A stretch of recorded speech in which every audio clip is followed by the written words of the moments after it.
Welcome to Kenton's videos. Enjoy the video. You begin by confirming prerequisites. Make sure you're signed into the Mac and have a backup if needed. Open Finder and navigate to the folder containing the files you intend to remove so you know exactly what will go. Once focused, close any apps that may lock those files. This prevents permission errors. Select items using Shift or Command for multiples. You're now ready to perform the first deletion step safely and deliberately. You move selected files to the trash and pause briefly to verify you haven't included anything important. This is your safety net.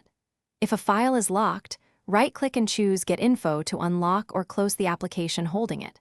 Once satisfied, empty the trash to free space. Choose Empty Trash in the Finder menu or press Shift-Command-Delete and confirm. For secure deletion on older macOS, use Finder's Secure Options or Terminal commands if you need unrecoverable removal. You finish by verifying freed space in about this Mac storage and optionally run Optimize Storage options to reclaim more space. If a file resists deletion, you can use Terminal. cd to its folder and rmf file name or use sudo for permission issues.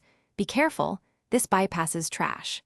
If you still can't remove it, boot into recovery and run disk utility first aid to fix file system or permission problems. Tip: repair permissions or restart in safe mode before retrying removal.